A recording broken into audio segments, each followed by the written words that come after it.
Assalamualaikum warahmatullahi wabarakatuh. Selamat pagi. Kita ketemu lagi di mata kuliah Psikologi Masyarakat Petani. Pada pertemuan kali ini, saya tetap menggunakan YouTube dikarenakan khawatir kalau secara live, secara langsung terkendala lagi jaringan ya, sehingga membuat audio putus-putus. Baiklah, melanjutkan pertemuan kemarin.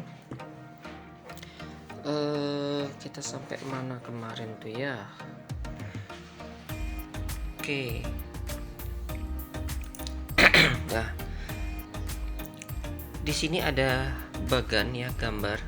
Di sini bagan tentang masyarakat petani di desa menurut Van Vollenhoven. Nah, di sini ditunjukkan bahwa masyarakat desa atau masyarakat petani ya terdiri dari suatu geografi atau kultural.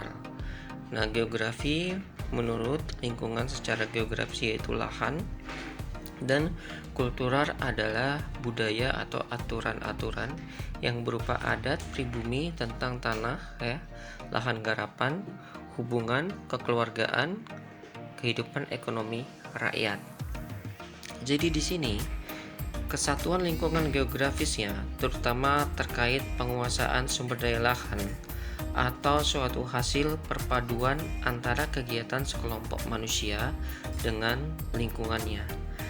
Nah, hasil dari perpaduan itu dapat dilihat pada unsur-unsur fisiografi, sosial, dan ekonomi, politik, serta kultural yang ada saling berinteraksi antara unsur tersebut dan juga dalam hubungan dengan daerah-daerah lain. Petani pastinya akan menyatu dan berusaha untuk beradaptasi dengan kondisi alam sekitar. Itu semua dilakukan guna untuk mempertahankan hidupnya dengan lingkungan tersebut. Sedangkan kesatuan kebudayaan atau kultural itu meliputi berbagai aturan-aturan sosial yang berlaku dalam masyarakat petani tersebut.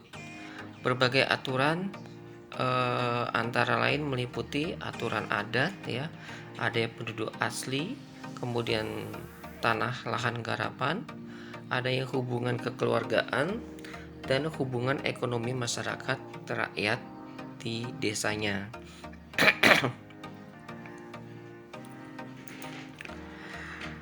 Nah, pada slide sebelumnya itu diulas sedikit tentang kesatuan budaya atau kultural, yaitu diantaranya hubungan kekerabatan. Nah, pada slide ini akan kita bahas tentang bagaimana bentuk hubungan kekerabatan petani yang terdapat di Indonesia. Yang pertama adalah sistem kekerabatan parental atau bilateral ya. Di sini sistem keturunan yang ditarik menurut garis dua sisi, baik itu bapak maupun ibu, atau disebut ouderlijk ya, di mana kedudukan anak laki-laki dan perempuan tidak dibedakan dalam kekerabatan ini. Berlaku perkawinan bebas, artinya kedudukan suami dan istri sederajat dan seimbang. Sistem kekerabatan ini diikuti masyarakat Jawa, Aceh, Kalimantan, dan lainnya. Yang kedua yaitu sistem kekerabatan pratilinial. Di sini sistem keturunan yang ditarik menurut garis bapak. Dalam sistem ini, kedudukan anak laki-laki itu lebih utama dibandingkan dengan anak perempuan.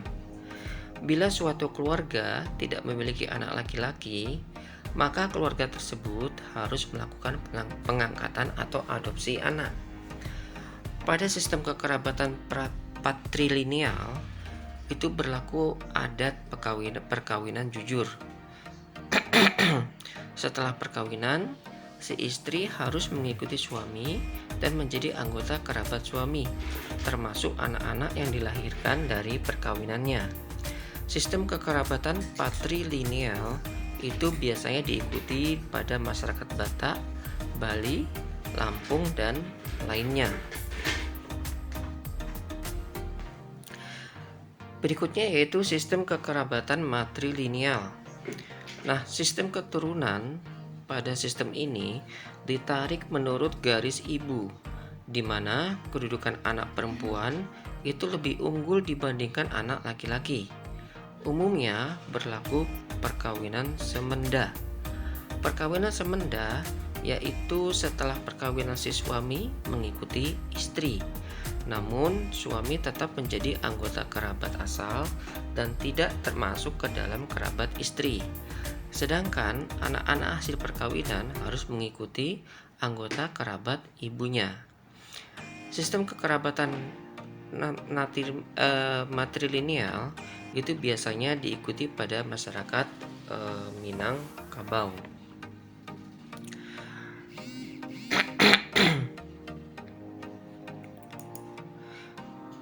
Oke, berikutnya kita akan membandingkan bagaimana masyarakat di sini, masyarakat petani primitif, petani peasant ya, kemudian petani modern. Nah, sebetulnya bukan primitif sih, petani tradisional mungkin ya, petani tradisional, kemudian petani yang sudah hampir modern, dan kemudian petani modern. Oke, petani tradisional pertama yaitu di sini petani berpindah.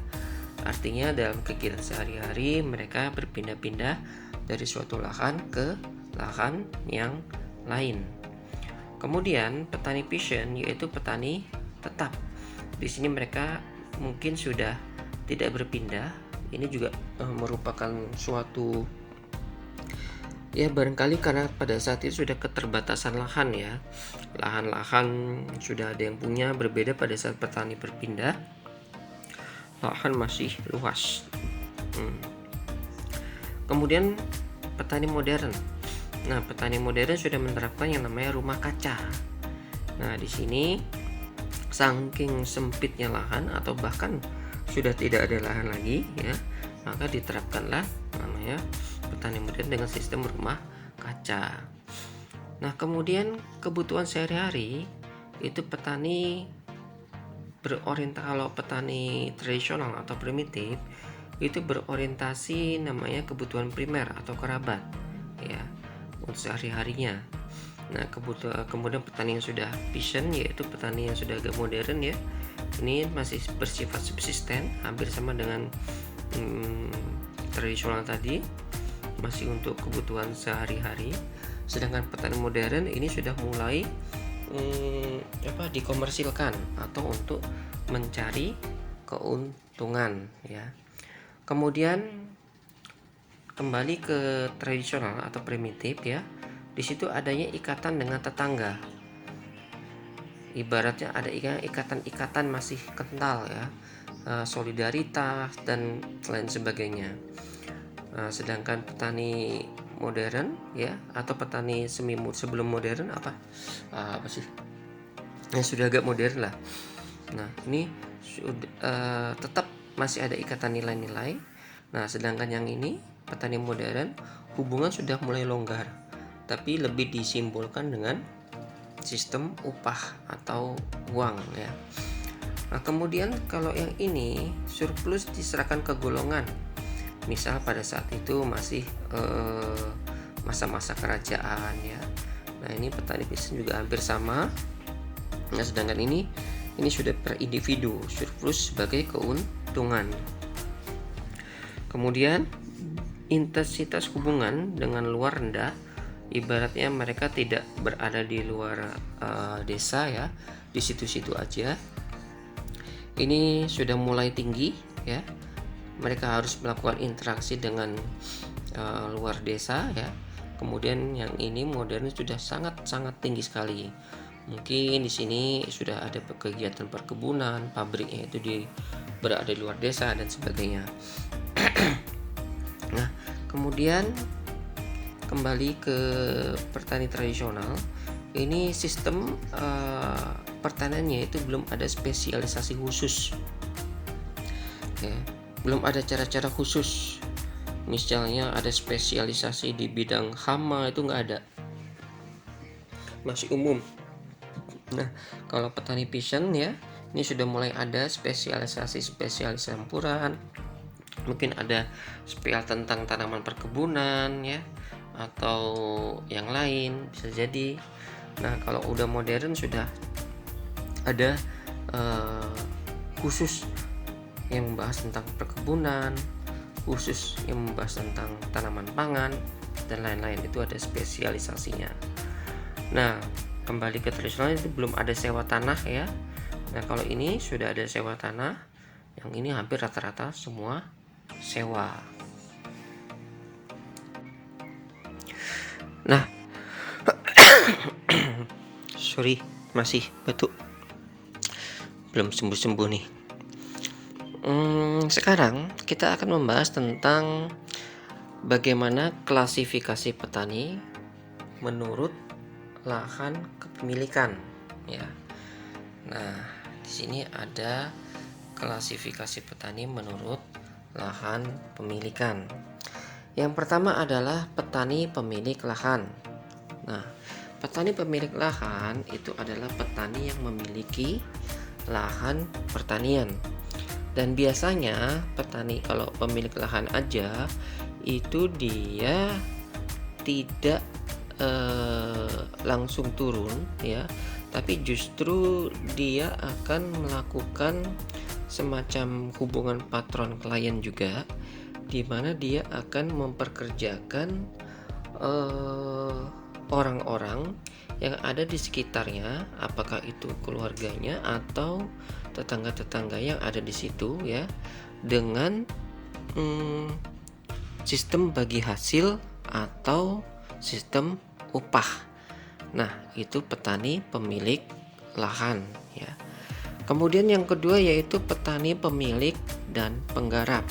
Nah, berbeda di sini dengan petani pemilik lahan ya. Kalau petani pemilik dan penggarap, dia merupakan pemilik lahan dan dia juga bertindak sebagai penggarap. Nah, artinya di sini ada batasan ya. Kalau petani pemilik lahan aja, ini biasanya dia memiliki lahan yang sangat luas ya, mungkin ratusan hektar dan lain sebagainya. Nah, sedangkan kalau pemilik penggarap, ini dia memiliki lahan yang tidak begitu luas, sehingga dia perlu menjadi seorang penggarap juga, di mana pada saat selesai dia mengolah lahan yang dimilikinya, sambil menunggu panen, dia akan menggarap lahan sebagai penggarap yang dimiliki oleh orang lain, itu untuk memenuhi kebutuhan hidup sehari-harinya sambil menunggu masa panen. Nah, kemudian yang ketiga ada lagi namanya petani khusus penggarap. Nah, di sini adalah petani yang tidak memiliki lahan sama sekali ya. Dia tidak punya lahan sama sekali, namun bekerja kepada petani pemilik lahan, atau mungkin dia meminjam dengan sistem bagi hasil kepada pemilik lahan. Kemudian diusahakan budidaya bercocok tanam di atas lahan tersebut dengan perjanjian-perjanjian tertentu dengan si pemilik lahan. Berikutnya yaitu metode-metode yang sering digunakan untuk bercocok tanam ya dari petani. Pertama yaitu Sweden atau tebang bakar ya. Pengertian dari sistem tebang bakar atau slash and burn adalah teknik pertanian yang melibatkan penebangan dan pembakaran hutan untuk membuat ladang. Ini adalah teknik pertanian subsisten yang biasanya menggunakan sedikit teknologi atau alat lainnya. Nah, hal ini biasanya menjadi bagian dari pertanian ladang berpindah. Sayangnya di sini banyak tulisan-tulisan yang mana dia mengatakan bahwa ladang berpindah itu merusak lingkungan ya. Padahal justru pada ladang berpindah pada saat itu dia sengaja membiarkan lahan yang sudah lama berpindah ke lahan satunya, ya, agar kesuburan tanah yang sudah ditempatinya itu berangsur-angsur kembali tingkat kesuburannya secara alami. Demikian dia punya ada pola-pola sistem tertentu ya, dan itu pun dia tidak sembarang memilih lahan. Di situ dia ada ketua adatnya. Seandainya ada lahan yang tidak cocok atau sudah cocok, kemudian dipanggil ketua adat, dilihat ya dengan ada tanda-tanda tertentu. Kalau ternyata lahan tersebut tidak boleh ditanam, ya mereka akan pindah ke lahan lainnya. Seperti itu. Justru sekarang yang merusak adalah ya merusak alam itu kayak kegiatan-kegiatan pertambangan, kegiatan-kegiatan perkebunan dan lain sebagainya. Nah, kemudian yang kedua yaitu short term following atau tanaman bergilir. Tanaman bergilir adalah metode penanaman yang dilakukan dengan menanam dua jenis tanaman atau lebih secara bergiliran. Artinya, dalam satu lahan, setelah satu jenis tanaman dipanen, barulah jenis tanaman lain yang ditanam. Penerapan metode tanaman bergilir ini lebih dikenal dengan istilah rotasi tanam. Rotasi tanaman memiliki banyak keunggulan. Pada beberapa sistem budidaya, itu tanaman organik ya, rotasi tanaman sangat direkomendasikan. Beberapa keunggulan rotasi tanaman adalah mampu mengurangi intensitas serangan hama atau penyakit, kemudian meningkatkan kesuburan tanah, serta mampu membentuk ekosistem mikro yang stabil. Selain itu, di dunia agribisnis, pada beberapa jenis komoditas terutama jenis sayuran, di situ mampu memenuhi permintaan pasar yang diinginkan. Salah satu contoh penerapan rotasi tanaman yaitu dengan menanam tanaman umbi pada musim pertama, kemudian menanam tanaman polong-polongan, setelah itu menanam tanaman sayur, buah-buahan, dan daun. Kenapa? Karena saat tanam umbi-umbian itu kandungan hara pada tanah akan berkurang banyak, sehingga perlu menanam tanaman yang kaya akan unsur nitrogen, yaitu sayuran polong-polongan ya. Setelah unsur hara tanah distabilkan, dilakukan penanaman sayuran buah dengan sayuran daun. Nah, di sini siklus serapan dan input hara tersebut mewakili juga fungsi ketiga rotasi tanaman, yaitu sebagai penstabil ekosistem mikro, kestabilan hara pada tanah melalui siklus rotasi tanaman tersebut yang terjadi secara alami. Jenis pola tanam polikultur yang satu ini dilakukan secara beruntun sepanjang tahun dengan melihat faktor-faktor lain untuk mendapatkan keuntungan maksimum. Nah, faktor-faktor tersebut yaitu yang pertama, bisa menghemat tenaga pada saat pengolahan tanah, kemudian biaya pengolahan tanah dapat diminimalisir, kemudian menghindari kerusakan tanah, dan hasil panen secara beruntun dapat meningkatkan produktivitas lahan sekaligus memperlancar penggunaan modal ya, kemudian mencegah serangan hama dan penyakit, kemudian mencegah terjadinya erosi karena kondisi lahan yang terlalu tertutup oleh tanaman, dan sisa komoditi tanaman itu dapat dimanfaatkan sebagai pupuk hijau. Contoh tanaman yang menggunakan tumpang gilir seperti jagung muda ya, padi gogo, kedelai, kacang tanah, dan lain-lain. Berikutnya yaitu cara bercocok tanam hidroponik. Di sini adalah metode penanaman tanaman tanpa menggunakan media tumbuh dari tanah. Secara harfiah, hidroponik berarti penanaman dalam air yang mengandung campuran hara. Budidaya tanaman sayuran itu bisa digunakan dengan sistem hidroponik ya. Nah, hidroponik ini khususnya sayuran itu dengan banyak beberapa keunggulannya. Nah, sekarang kita akan membahas bagaimana jenis-jenis pemanfaatan alam oleh petani. Oke, ini ada 4 golongan ya. Golongan pertama yaitu hanya mengumpulkan hasil hutan. Nah, di sini belum mengenal tentang sistem budidaya. Ini dulu ya.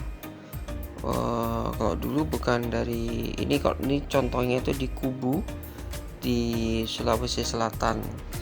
Saya rasa bukan di Sulawesi Selatan aja ya, kalau memang pada saat kita bermukim pada suatu daerah di mana hutannya itu masih bagus ya, kita pastinya akan mencari bagaimana untuk survive di tempat tersebut, mencari buah-buahan atau tanaman yang dapat kita konsumsi atau kita makan. Utamanya nggak mikir untuk dijual, pasti utamanya bagaimana kita untuk bisa bertahan hidup. Kalau dulu di kampus ada namanya organisasi IMAPA ya. Di sana kita dilatih cuma dipegangin semacam pisau lipat ya. Nah, itu kita hidup di hutan. Kita belajar hidup di hutan, kita belajar untuk survive. Nah, kemudian kita memanfaatkan apa yang ada di sekitar kita ya. Dedaunan, pepohonan, atau buah-buahan, mengambil hasil hutan. Nah, seperti itu ya, golongan 1 ini. Jadi dia belum mengenal sistem budidaya. Kemudian golongan 2 ini sudah mengenal sistem budidaya secara sederhana. Nah, secara sederhana ini diartikan ya mungkin cuma benih yang didapat di hutan itu dilempar, dibuang gitu ya, kemudian tumbuh. Nah, itu seperti itu sederhana. Ini di Nias ini contohnya. Kemudian golongan ketiga itu yaitu peladang berpindah ya. Dan kemudian golongan keempat, nah di sini mulai membentuk perumahan di mana di sekitar perumahan tersebut terdiri dari pekarangan-pekarangan. Apakah di samping kiri kanan atau bahkan di atas. Kadang-kadang ada beberapa rumah ya yang di atas itu didak atau dicor semen. Nah, di situ mereka mulai dengan budidaya tanaman. Itu bahkan ada tanaman-tanaman yang seperti durian montong ya. Nah, itu besar-besar itu bisa di kayak tabula pot seperti itu. Nah, kemudian dilanjutkan dengan bagaimana petani mendapatkan sumber-sumber informasi. Nah, petani itu banyak sekali mendapatkan sumber-sumber informasi. Di antaranya kita bahas persatu yaitu petani lain. Nah, yang paling sering dilakukan oleh petani untuk mendapatkan informasi yaitu melalui petani lain. Petani lain ini misalnya ada informasi tentang bantuan ya. Nah, itu tidak mendapatkan informasi dari petani-petani mungkin sebagai tetangganya atau teman baiknya. Apalagi sekarang zamannya handphone ya. Mungkin di sana ada grup-grup petani. Nah, informasi didapat dari situ. Kemudian lembaga-lembaga penyuluh. Ya, lembaga penyuluh yang biasanya kok lembaga penyuluh ini melalui namanya kelompok tani yang ini ya, melalui kelompok tani di mana lembaga penyuluh mengumpulkan beberapa kelompok tani. Nah, diinformasikan di situ mungkin ada bibit unggul, inovasi-inovasi terbaru tentang penanganan hama penyakit atau penanganan bahan olahan pasca panen, gimana kalau panen nanti supaya harga nggak jatuh, mungkin cara pemasarannya atau diolah lagi menjadi apa gitu ya. Nah, di sini perannya kelompok tani dan lembaga penyuluh. Kemudian media massa. Nah, kalian jangan mengira bahwa petani itu tidak melek tentang teknologi. Banyak petani yang sudah melek teknologi. Di antaranya melalui namanya media massa. Media massa kan banyak ya. Ini sudah angkatan kalian sudah ngambil komunikasi massa belum ya? Nah, di situ jenis-jenisnya banyak, ada TV. Biasanya sih kalau malam-malam mereka nonton TV gitu ya. Kalau menjelang sambil bercocok tanam mereka sambil mendengarkan radio ya, seperti itu. Nah, kemudian perusahaan swasta. Perusahaan swasta itu tergantung ya di lokasi tempat petani bercocok tanam. Misal nih petani tersebut ada di wilayah Anggana misalnya ya. Nah, di situ ada beberapa perusahaan, misalnya ada perusahaan tambang. Nah, di sini perusahaan tambang itu ada namanya CSR. CSR itu bagian dari perusahaan yang apa ya? Ibaratnya bagian development ya, yang memperhatikan tentang kondisi masyarakat sekitar. Nah, di situ biasanya perusahaan-perusahaan tersebut ya memiliki tenaga ahli berupa konsultan di sini. Nah, konsultan ini melalui lembaga penyuluh ke kelompok tani. Nah, misal ada bantuan dari perusahaan seperti bibit unggul ya, kemudian atau bisa jadi sharing ya, sharing melalui saprodi, kan kemudian hasil panennya dibeli oleh perusahaan tersebut. Itu banyak itu terjadi ya. Misal tanam padi gitu ya, perusahaan membagikan bibit ya, pupuk dan lain-lain ke petani melalui kelompok tani. Nah, kemudian hasil panen perusahaan membeli dari petani. Nah, itulah peran dari perusahaan swasta yang baik gitu ya. Nah, di mana sumber informasi ini merupakan wawasan yang dimiliki oleh petani, wawasan pengetahuan yang dimiliki oleh si petani.